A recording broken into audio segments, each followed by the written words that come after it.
cultures, in Africa and worldwide, adversity is believed to be a sign of evil.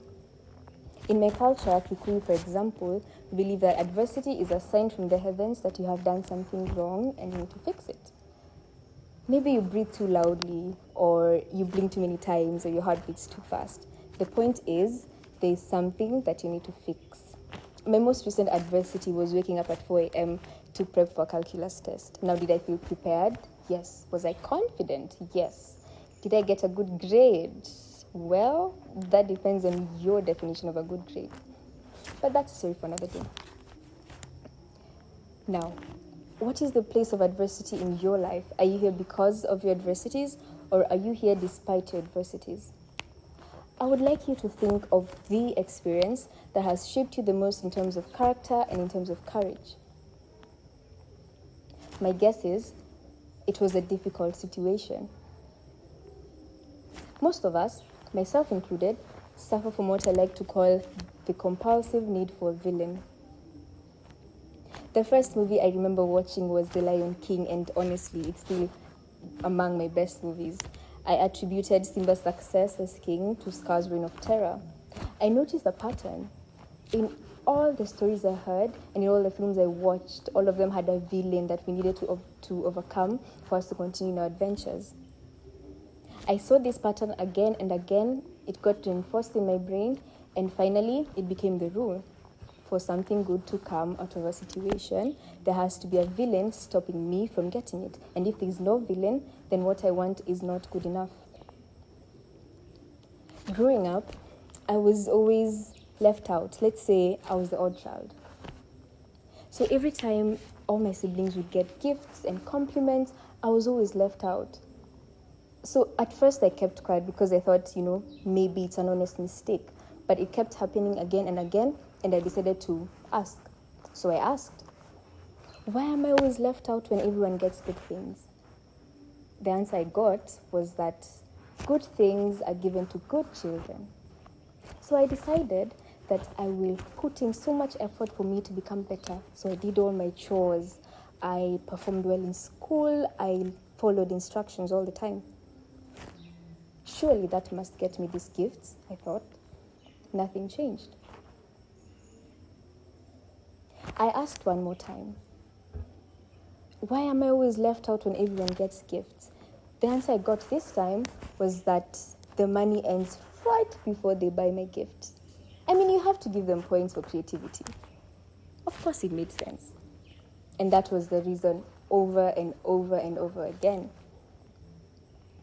I began thinking maybe I was the problem. So I began hating myself. I wondered why that would keep happening to me alone, where I was always left out. So I hated myself. I felt stepped on. I felt despised. I felt tossed around and used. I had to be the villain. Once in school, I sought counseling. I told my counselor about what I was going through. I told her my problems. And I mean, looking back right now, it looks trivial, but when you're 9 years old and the same thing keeps happening again and again and again, it hurts. So I told my counselor, and she told me that I was not the villain. Can you imagine how shocked I was? I was surprised. I'm not the villain, come on. So someone else was the villain, and I got angry, I got mad. So I said that I'm going to study so hard so that they pay for all they did to me. What I didn't know was that by blaming them for my problems, I gave them more and more and more power over me. I decided that I will work so hard, not because I loved it, not because I wanted to, but because I felt that was the only thing I could do. I had nothing else. I had no rebuttal to any of those situations.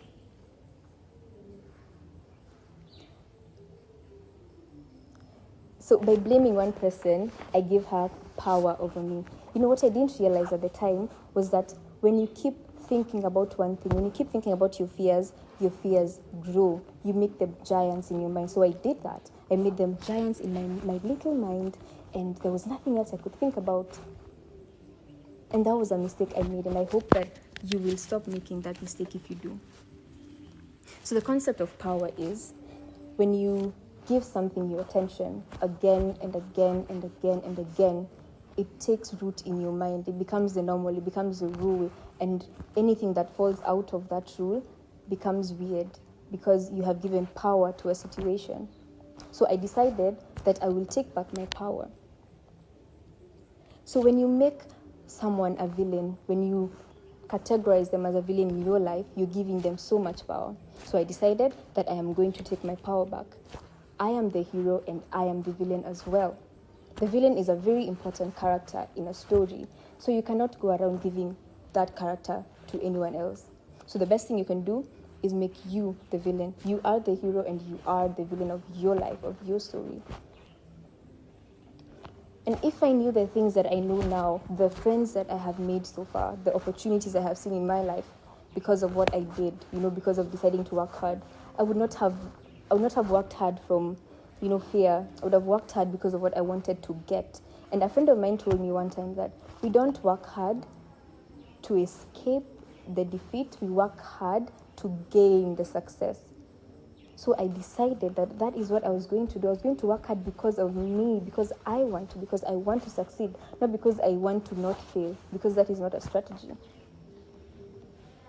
So I would like to leave with one quote from Robert Schuller. It says that, let your hope, not fears, control your future.